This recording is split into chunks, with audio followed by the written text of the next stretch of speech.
Эфир Абхазского телевидения продолжает русская служба новостей. Здравствуйте, в студии Алиса Шамба. В начале выпуска коротко о главных темах. Президент ознакомился с ходом ремонтных работ в Сухуме. Внесены изменения в законы о бюджете фонда репатриации и о республиканском бюджете на 2023 год. В повестке дня более 15 вопросов. В последние дни туристический объект Самшитовая роща в поле зрения СМИ и социальных сетей. Что происходит на самом деле?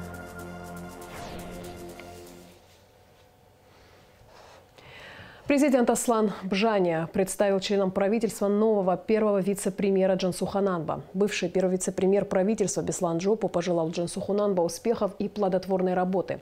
Со своей стороны Джансух Нанба поблагодарил руководство страны за оказанное доверие. Указ о назначении был подписан Асланом Бжания 1 ноября. Уважаемые коллеги, хотел бы вас проинформировать о том, что вчера я подписал два указа. Указ об освобождении по собственному желанию от должности первого вице-премьера Беслана Цыбовича Джопова. Я, пользуясь случаем, хотел бы, Беслан Цыбович, вас поблагодарить. Он остается в нашей команде в качестве министра сельского хозяйства. Вчера же подписан указ о назначении на должность первого вице-премьера Джансуха Эдуардовича Нанба. Человек для вас хорошо знакомый. Поздравляю вас с этим. Надеюсь на то, что эти кадровые решения будут способствовать тому, чтобы работа в правительстве, тот ритм, который сегодня имеет место быть, не будет нарушен, наоборот,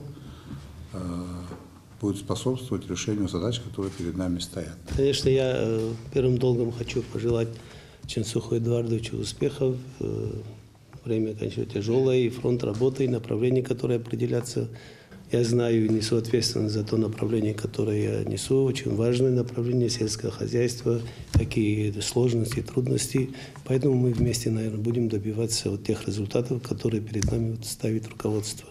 Спасибо за оказанное доверие. Я всячески буду стараться прикладывать все усилия, все свои знания, весь свой опыт для того, чтобы... И энергию, естественно, для того, чтобы слаженная работа Кабинета министров была еще эффективнее. Под руководством Александра Золотинсковича, я думаю, все поставленные вами задачи перед нами будут выполнены. Президент ознакомился с ходом ремонтных работ в Сухуме. Аслан Бжания осмотрел участок улицы Ардзенба, где меняют подземные коммуникации и укладывают асфальт. Парк имени Тараса Шамба. Новый мост через реку Басла. Также Аслану Бжания доложили о проведении работ на улице Чанба и в новом районе. Ремонте смотровой площадки и фонтана на Сухумской горе. Обо всем подробно в материале пресс-службы столичной администрации. Президент Аслан Бжания и глава администрации Сухума Беслан Эшба проинспектировали ряд объектов в столице, где проходят ремонтно-восстановительные работы. 550 метров участка дороги по Ардзенба от пересечения с улицами Агумава до Титова полностью реконструируется. Заменены все подземные коммуникации и уже готовы приступить к укладке асфальта. Этот участок до улицы Титова по улице Ардзенба был в плачевном состоянии. Это касалось уже вышедших из строя коммуникаций, водопровода, канализации, ливневой части. Здесь густонаселенная часть, раз, и еще даст некую развязку, потому что многие, чтобы не попадать на разбитую улицу, ехали вокруг через проспект и так заезжали. Поэтому этот участок дороги для города был очень необходим, и поэтому мы приняли решение за счет собственных средств городских произвести ремонтно-восстановительные работы. Вот полностью там где-то у нас получается коммуникации и замена всех труб коммуникаций 38 миллионов. Это городские деньги, плюс еще асфальт. Мы надеемся, что где-то, если с ценами ничего больше происходить не будет, потому что цены резко выросли по отношению к тем расчетам, которые мы проводили летом. Вот, где-то от 15 до 18 миллионов нам, наверное, понадобится, чтобы асфальт положить. У нас деньги есть. Когда вы начали работу? Работы начали в конце июля. Пока потому что здесь глубина залегания 4,5 метра. Очень сложные были работы, имеется в виду канализация. Вот здесь на стыке на улице Агумава, Сколько у нас глубина залегания здесь? 4,5? 4,20, да. 4,20. В конце уже где-то 3,80. 3,80. Сложные работы были, было много обвалов, потому что долгое время трубы пропускали, и грунты были все уже обвякшие, намокшие, и поэтому малейшие. Вот почему медленно шли? Потому что мелкими участками приходилось делать, потому что если большую траншею надо было сразу вырыть, так было бы легче и быстрее, то все это дело обвалилось бы. Поэтому мелкими участками по 15, по 20 метров вот таким образом двигались. Президент осмотрел ход работ в парке имени Тараса Шамба. Здесь завершается укладка брусчатки, облицовывается фонтан, устанавливаются столбы индоевропейской телеграфной линии. Завершение будет к концу месяца, но в связи с тем, что вот совсем немного нам осталось, мы думаем до 10 числа завершить 10-15 чего? 15 ноября. Этот фонтан восстановлен в да. таком же виде, Точно. как он был, правильно? Он был, да. Цветовая гамма та же самая. Да. Понятно. Да. Вот фрагмент старый, да, по-моему? Это все, вот эта верхняя часть вся отреставрирована, он был побит очень сильно. Да. Верхняя часть тоже потихонечку будет плиткой покрываться? Да. Вся она будет? Да. Освещение будет, правильно, да? Если будет освещение в стране, то будет освещаться. Уже все проведено. Президент нацелил директора муниципального предприятия «Горстройпроект» администрации города Сухум Астамура Пипя, что работы должны быть завершены к 17 ноября. У нового моста через реку Басла мэр доложил президенту, что в следующем году будет установлен лифт для детских колясок и перемещения маломобильных людей. С учетом того, что в данном мостовом переходе не предусмотрен переход для инвалидов и детей, и матерей с колясками, полагаем поставить в следующем году по левую сторону специальный лифт для открытых пространств, который будет поднимать и инвалидов, и колясочников, и матерей с коляской для детишек. Понятно. Планируем еще немножко, может быть, доработать. Лифт надо сделать, конечно. Это правильная идея. Была поставлена задача, инвесторы его решили сдать мост ко Дню Победы, к 30 числу. Да. Остальные доработки, которые необходимы, надо будет сделать. Да. Конечно. При переходе через реку Басла с моста, помимо красот, открывается неприглядный вид на ветхие сооружения. Как объяснил журналистам глава столицы, эти старые строения – частные лодочные станции. У владельцев есть все необходимые юридические документы, и администрация не имеет права их сносить. Но при этом, как подчеркнул президент, следует обязать владельцев привести все в более презентабельный и однообразный вид. Решением суда когда-то были признаны собственностью каждого из того, кто там стоит, чья лодка. Поэтому когда-нибудь, наверное, они тоже найдут или объединятся в каком-нибудь акционерном обществе и привлекут инвестиции. Мы там пару человек, которых знаем, уже беседовали на эту тему. Все равно надо эту историю устраивать. Или надо будет их обязать сделать, значит, внешнюю форму, сказать, пусть делают так. Или так, или так. А вот так не должно быть. Ну, да. Хотят иметь лодочную станцию, пусть ее приведут в порядок. Такие лодочные станции сегодня нам не нужны. Аслан Бжаня на Красном мосту также осмотрел проведенные работы, которые были завершены ко Дню Победы. Все вот эти элементы декора восстановлены полностью. Вот смотрите, одни отлиты по новой. Вот эти мы нашли, одна или две штуки были целые. И на тех столбах. Самое сложное было отлить вот эти элементы, потому что на той стороне целый пролет отсутствовал вообще. А где отливали? Здесь ребят Сухого Астамуру нашел. Эта сторона чугунная, вот эта вся, она целая была. На той стороне отдельные элементы из алюминия, да? Хорошо, отлично. У так называемого Белого моста в начале улицы Чанба на протяженности более 400 метров будет обновлено дорожное покрытие, тротуары и бордюры. С тротуаром здесь была проблема серьезная. По этой части тоже и по этой. Вот эту часть. С учетом того, что мы и эту часть на следующий год, и сам мост, этот мост мы в этом году не успели отреставрировать. И вот этот пятачок тоже мы хотим, что-то сделаем в этом году. Что-то будем делать в следующий год. И как раз это место тоже станет таким симпатичным. Хорошо. Аслан Бжаня осмотрел ремонтно-восстановительные работы на смотровой площадке на подъеме на Сухумскую гору.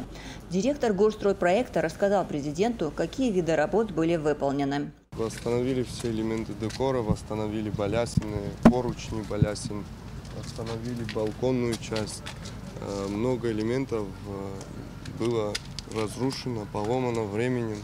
Мы полностью поменяли всю кровлю, стропильную часть, металлическую часть. завершают работу по металлической части кровли и приступают потихоньку к отделке, так как пока кровлю не закончат, они не могут приступить к отделке. Хорошо. Первые выходные после 30 ноября мы здесь встречаемся, принимаем объект. Капитально реставрируется фонтан, который находится на Сухумской горе. Президент высказал пожелание, чтобы ремонт был завершен к Новому году. И надеюсь, что тоже будет прекрасным местом продвижения для отдыха наших граждан. Наши граждане очень любят пешком подниматься. Здесь утром, вечером прям такая вереница людей, которые занимаются спортом заодно и любят любоваться нашей природой. Поэтому взялись за такое непростое решение восстанавливать наши достопримечательности, фуникулер, идем по этому пути. Но сложные работы. Сама чаша была повреждена очень сильно. Мы специальную инъекцию ввели гидроизоляционную, восстановили трубы, систему водопроводную. Занимаются сейчас, восстановили практически все элементы декора. Пока не начали монтаж, в ближайшие дни приступят к монтажу. А сколько времени это все займет запустить? Чуть больше, чем внизу, наверное, здесь, да? Да. Тут работа побольше. Побольше. Но было бы хорошо, если на Новый год успели. До конца года постараемся. Граждане были бы вам за это признательны. Хорошо, спасибо. В новом районе на Пятачке обновлено покрытие, тротуары и бордюры. На этом же участке будет новая дорожная разметка для более удобной развязки. Для того, чтобы разгрузить эту часть, мы ее сокращаем и делаем вот так с двух сторон объездную группу. Ну, в общем, все по науке, все согласовано с ГАИ, с нашими архитекторами. Ну, в общем, вот такую развязку – это известная проблема Пятачка. Внешний фасад Сухумского железнодорожного вокзала очистили и привели в порядок к 30-летию Победы. Аслан Бжаня пообщался с представителями Абхазской железной дороги.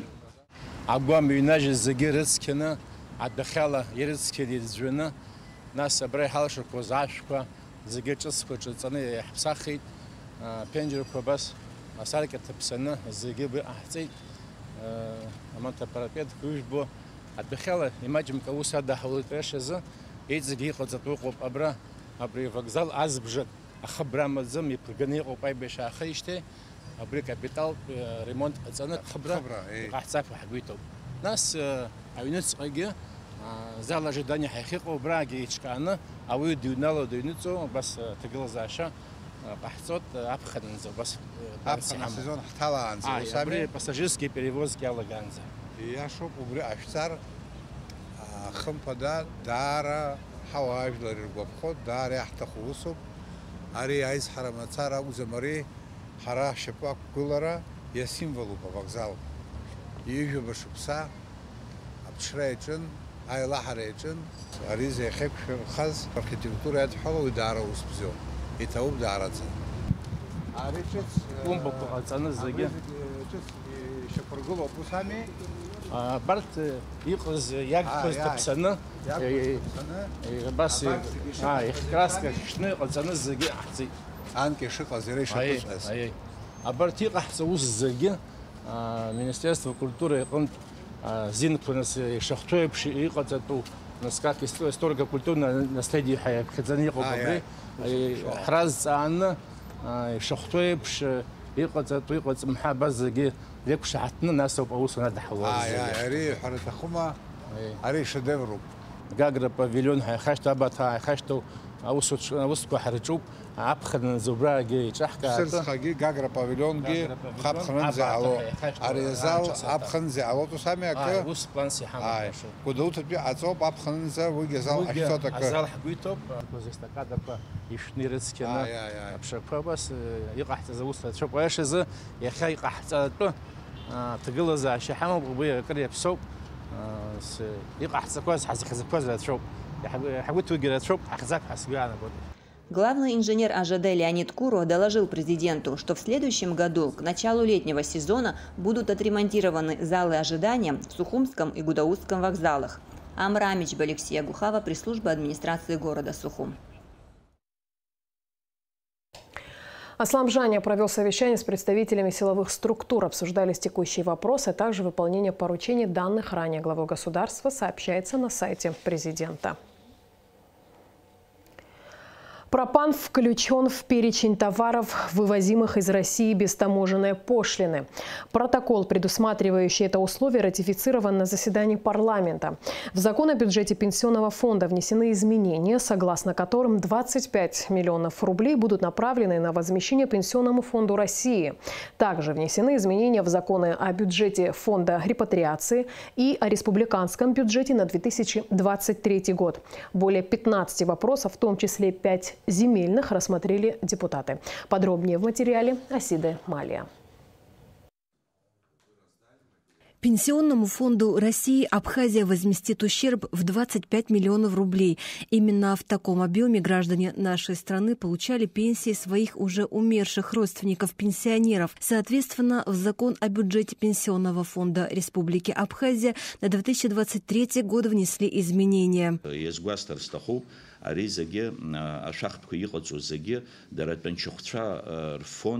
Ейдеркала запара алоб дара нас республика бюджет хункарат бюджет ялх навах геях газом.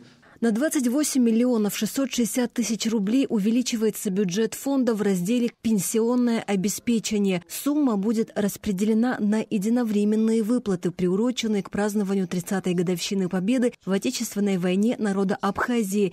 Это 1443 человека, относящиеся к той или иной социальной категории. Депутаты единогласно проголосовали за принятие Таможенного кодекса Республики Абхазия и законопроекта, регулирующего введение его в действие. Суть работы кодекса заключается в регулировании порядка перемещения товаров и транспортных средств через таможенную границу, их декларирование, порядок совершения таможенных операций в отношении отдельных категорий товаров. Введение в действие Таможенного кодекса Республики Абхазия – это большой документ.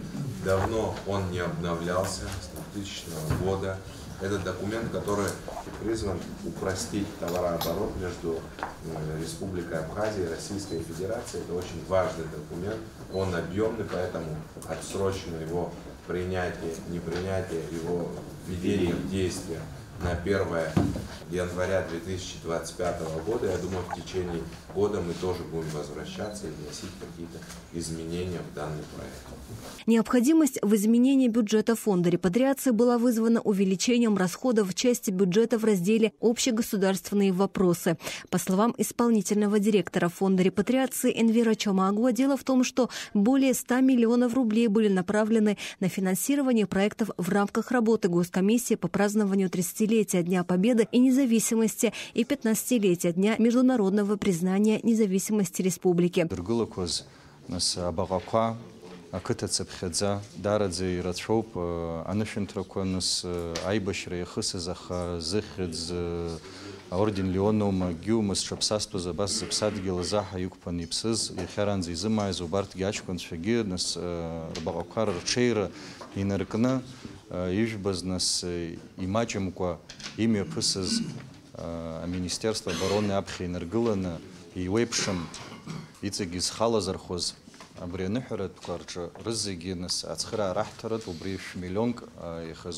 Претерпел корректировок и республиканский бюджет. По словам министра финансов Владимира Делба, объем расходов республиканского бюджета на 2023 год скорректирован в сторону увеличения. На 87 миллионов рублей идет рост доходной части. Объем расходов у нас увеличивается на 720 миллионов рублей, из которых 497 миллионов рублей – это средства только на российской финансовой помощи. Кроме этого, 87 миллионов рублей предлагается на обеспечение текущих расходов по содержанию совместного информационного координационного центра МВД Абхазии. 34,8 миллионов рублей на поэтапное повышение материально-технического обеспечения органов внутренних дел, содействие реализации госпрограммы соцэкономразвития. 302 миллиона рублей остатки средств финансовой помощи, это по мероприятиям инвестиционной программы, остаток средств прошлых лет, соответственно, уточняется в текущем году, увеличиваются расходы и обеспечивается финансирование. Задолженность госкомимущества растет ежегодно по арендным платежам и приватизации, отметил депутат Дмитрий Маршаня, говоря о том, что есть факты нарушения условий формирования республиканского бюджета. По его словам, Госкомитет Республики по управлению госимуществом и приватизации уклоняется от уплаты налогов, что существенно влияет на доходную часть республиканского бюджета. По арендным платежам 41 миллион, задолженность по приватизации 86,6 миллионов. И госкомимущество даже не планирует внесение этих средств в доходную часть бюджета, что является нарушением принципов бюджетной системы. И хочу сказать, что эти по арендным платежам, значит, да, договора, они с 2000-х годов, да, с 2005-х, 2006-х и так далее. И здесь вопрос, наверное, и контрольной палате тоже, да, как вообще вы на эти вещи реагируете? На вопрос о мерах, предпринятых по отношению к ним, ответил представитель контрольной палаты, который уточнил, что, скорее всего, в следующем году ими будет инициирована проверка. Выявлены были большие задолженности, где часто не начисляются и пени, а иногда появляются желания списать эти задолженности, и они были направлены, эти материалы, в Генеральную прокуратуру. А то, о чем вы говорите, в данном случае по приватизационным платежам и 86,6 миллионов есть задолженности по приватизационным платежам, по арендным платежам. Года 4 мы не проверяли Госкомитет. Возможно, на будущий год надо план работы надо включить. Вот 122 миллиона, и эти деньги даже средства не отображены в доходной части бюджета. Это же является нарушением принципов бюджетной системы. По мнению Дмитрия Маршаня, необходимо более эффективно планировать бюджет и системно распределять его средства. Проект изменений в республиканский бюджет обсуждали активно. В итоге его приняли в первом чтении. Было решено повторно рассмотреть предлагаемые изменения во всех комитетах в рабочем порядке. Дмитрий Маршаня представил законопроект о должностном соответствии в оплате труда в структурах высших органов государственной власти и органов местного самоуправления. Речь идет о том, что согласно существующим нормам о должностном соответствии указаны верхние рамки заработной платы. Если есть возможность ограничивать в заработной плате нельзя, но хотя бы пойти вот по тому, чтобы хотя бы для органов местного самоуправления снять этот барьер, и чтобы была возможность, есть у районной или у городской администрации платить больше заработную плату, я думаю, не стоит их в этом ограничивать. Сам закон изначально в этой таблице, там оговаривается заработная плата, в конце графа стоит. А заработная плата включает в себя и надбавки, и премиальные. Там должна была быть изначально графа какая? Должностной оклад, чтобы была законная возможность производить надбавки к должностному окладу. У нас изначально весь закон, не только в отношении судей или другой категории людей, да, вы отметили там, что силовики там финансируются там в другом порядке. Сам закон, он изначально был принят с ошибкой. В первом чтении приняли законопроект о судопроизводстве по делам об административных правонарушениях. Как вы знаете, мы принимали поправки в закон о рекламе, и существует пробел, значит, когда не прописано, что эти дела идут, значит, потом передаются в суды. И на комитете, значит, мы этот вопрос обсуждали и единогласно одобрили. Также депутаты приняли в первом чтении изменения в закон о правовом положении иностранных граждан в Республике Абхазия.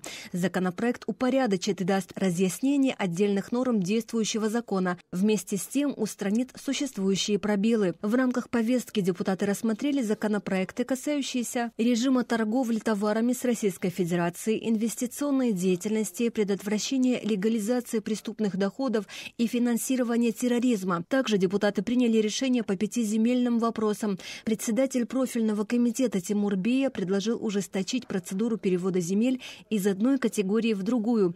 Асида Малия, Заур Кварча, Роберт Ломия, Абхазское телевидение. Протокол к межправительственному соглашению о режиме торговли товарами с Абхазией ратифицировал Владимир Путин. Документ освобождает от таможенной пошлины российские поставки пропана. Ранее закон был одобрен Госдумой и Советом Федерации. 2 ноября протокол ратифицировали депутаты Народного собрания Абхазии. В недавнем времени имущественный комплекс Пицунского пансионата «Самшитовая роща» был передан в управление службы госбезопасности Абхазии. Постановление было принято летом этого года Кабинетом министров. Данный факт вызвал недовольство у руководства пансионата. В различных интернет-ресурсах появилась информация о якобы планируемом захвате Самшитовой рощи силовыми структурами республики. Соответствует ли данная информация действительности и что на самом деле происходит вокруг курортного объекта, выясняла Рада Чичава.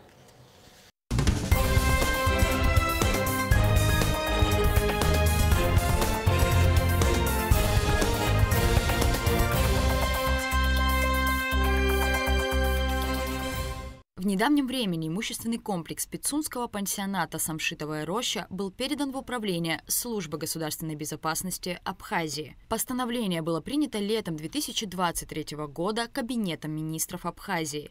Данный факт вызвал недовольство у руководства пансионата. В связи с этим мы запросили комментарии у нескольких спикеров, чтобы попытаться разобраться с ситуацией. За комментарием мы обратились в СГБ республики. Заместитель председателя службы государственной безопасности Заал Хварцке рассказал, что строительство объекта началось в 1987 году. Самшитовая роща предназначалась для оздоровления, лечения и реабилитации сотрудников органов госбезопасности СССР. В качестве подрядчика также выступал Кавказский военно-строительный отдел КГБ СССР. Позже, в 1992 году, объект был передан от КГБ СССР в Госком имущество Абхазии. После окончания Отечественной войны народа Абхазии и вплоть до 1999 года объект использовался для проживания сотрудников миссии ООН. В сентябре 1999 года, согласно постановлению Кабинета министров, с обществом с ограниченной ответственностью «Анакопия» был заключен договор аренды сроком на 15 лет. Уже на тот момент по этому договору имелись определенные вопросы. Для изучения законности заключенных арендных отношений была создана депутатская комиссия. Согласно выводам этой комиссии, Кабинет министров принял поспешное решение о передаче в аренду имущественного комплекса «Самшитовая роща», которое, по их мнению, было принято без учета государственных интересов, а порядок и условия договора составлены с нарушением действующего законодательства. Депутатами было принято решение обнародовать итоги депутатской проверки посредством обращения в средства массовой информации. В частности, они обратились в нужную газету. Мы также обратились за комментарием к председателю Государственного комитета Республики Абхазия по управлению государственным имуществом и приватизации Беслану Кубрава. Когда истек договор аренды, то было подписано дополнительное соглашение, в котором говорится, что это 2014 год, пансионат сдается в аренду тем же арендаторам, естественно, годовая сумма аренды 3 миллиона рублей в 2014 году. При этом оговаривается, что каждые 3 года годовая сумма аренды будет увеличиваться на 400 тысяч рублей. Понимаете, да? Таким образом, данный договор действителен до 2039 года.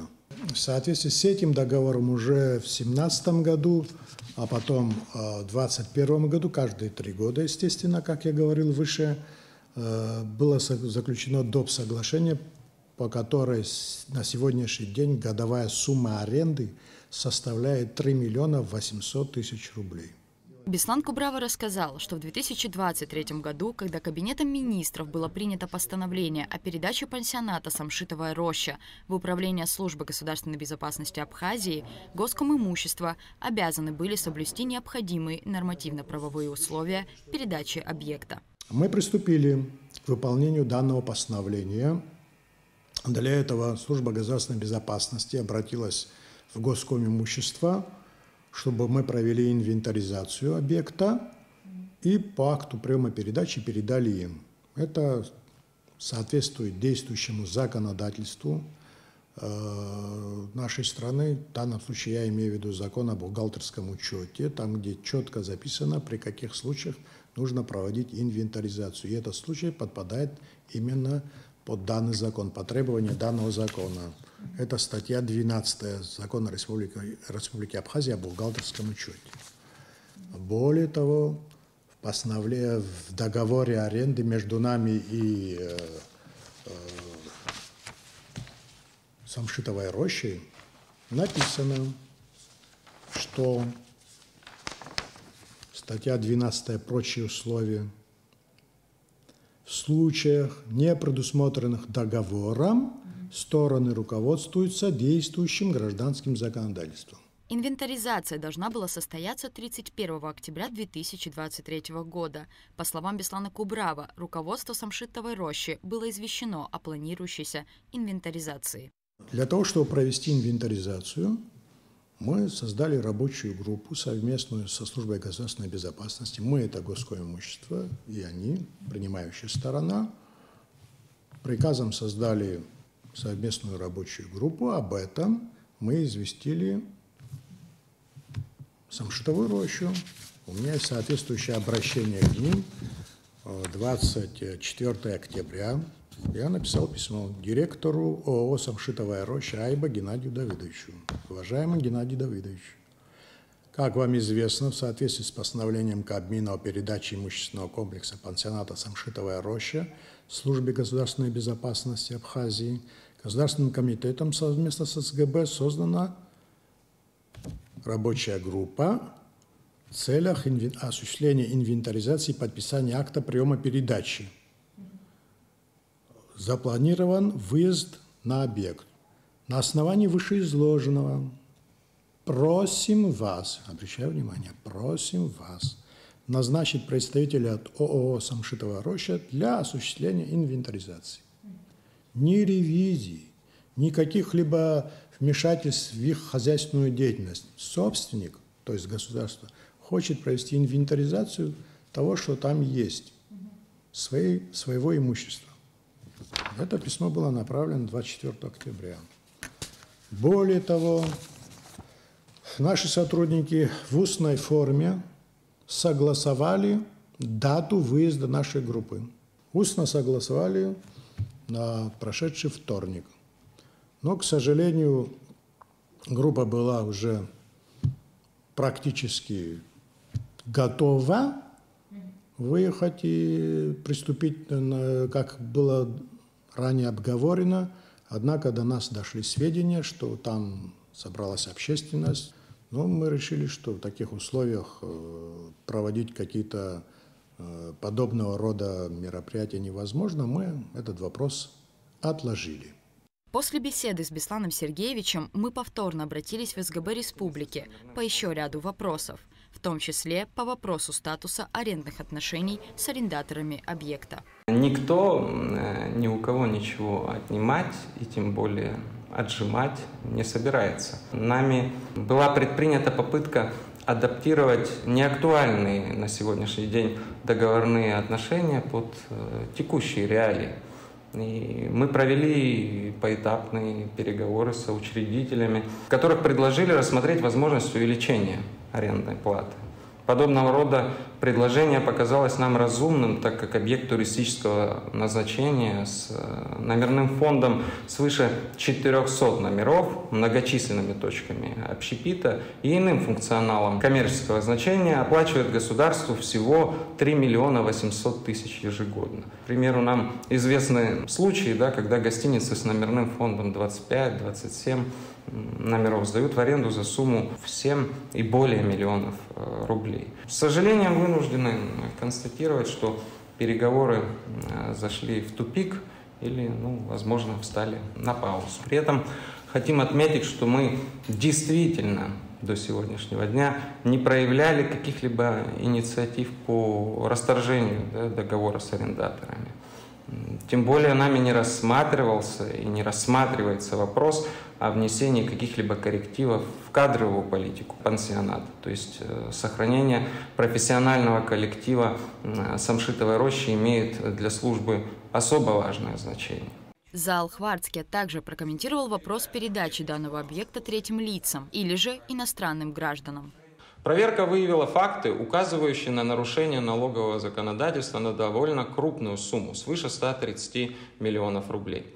Арендаторы не согласились с итогами проверки, оспаривают ее в судебном порядке. Служба государственной безопасности, исходя из интересов государства и общества, убеждена, что вне зависимости от заслуг выгодополучателей государство имеет право устанавливать реальную арендную плату и требовать уплаты всех налогов и платежей в полном объеме. Резюмируя изложенное, считаем необходимым подчеркнуть, что передача пансионата Самшитовой рощи в оперативное управление Службы государственной безопасности и связанные с этим процессы носят исключительно служебный и технический характер, не неся в себе никакой политической подоплеки. За комментариями мы также обратились к непосредственно руководителям Самшитовой рощи, которые сообщили редакции, что на данном этапе не готовы комментировать данную ситуацию. Рада Чачава, Инал Гвинджа, Абхазское телевидение.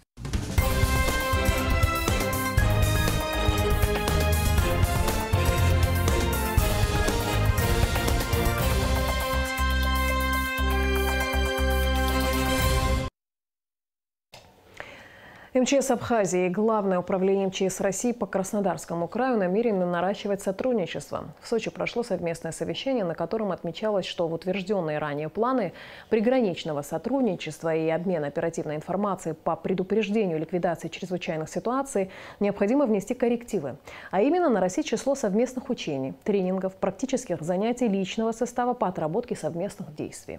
В этой связи созданы рабочие группы, которые в течение 2 недель должны представить обновленные планы. По завершении совещания министр по чрезвычайным ситуациям Абхазии Лев Квицини ознакомился с работой сочинского филиала Центра управления кризисных ситуаций, а также осмотрел боксы, где дислоцируется пожарная и спасательная техника. Рейдовое профилактическое мероприятие под личным контролем заместителя министра внутренних дел Беслана Чкадова прошло вечером 1 ноября. Сотрудники УГАИ и оперативных подразделений МВД провели рейд по всей республике. Особый упор в этот раз делая на столицу. Детали в материале пресс-службы ведомства.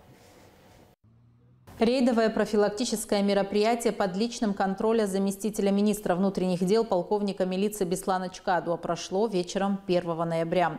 Сотрудники УГАИ и оперативных подразделений Министерства внутренних дел провели рейд по всей республике. Особый упор в этот раз делая на столицу, город Сухум. Сотрудникам поручено делать упор на разъяснительные беседы с гражданами, напоминать об ужесточившемся в сфере административных правонарушениях законе и предостерегать водителей от управления автомобильным средством в нетрезвом состоянии. Управлению автомобилем в состоянии алкогольного либо наркотического опьянения руководством министерства поручено уделять повышенное внимание. Профилактическое мероприятие сотрудники МВД проводили до поздней ночи. Итогом деятельности правоохранителей стали 284 протокола за нарушение правил дорожного движения. 4 водителя лишены права управления автотранспортным средством за управление транспортом в нетрезвом состоянии. Рейдовые мероприятия, согласно приказу министра внутренних дел генерал-майора милиции Роберта Кьют, будут продолжены до минимизации нарушений ПДД. Основной целью мероприятия является спасение жизни граждан и обеспечение безопасности всех участников дорожного движения. 3 ноября с часу ночи до часу дня без водоснабжения останутся жители нового района Старого поселка, улицы Эшба, района вокзала, ВМ, рынка, маяка и центра города. Как сообщает столичный водоканал, отключение связано с ремонтными работами. В пятницу 3 ноября в Абхазском драмтеатре состоится праздничный концерт, приуроченный ко Дню народного единства. Перед зрителями выступят ансамбли «Гунда» и «Апснофолк», детский хореографический ансамбль «Абаза», российский коллектив «Театр русской песни» Алены Ларькиной и армянский танцевальный коллектив «Ахтамар». Мероприятие организовано при поддержке правительства Москвы, Департамента внешнеэкономических и международных связей города Москвы, Московского дома соотечественника и филиала Дома Москвы в Сухуми. И в завершении выпуска по традиции о погоде.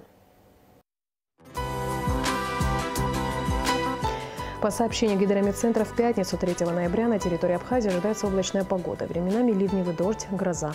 Температура воздуха ночью плюс 12-17, днем 16-21. Температура морской воды плюс 19.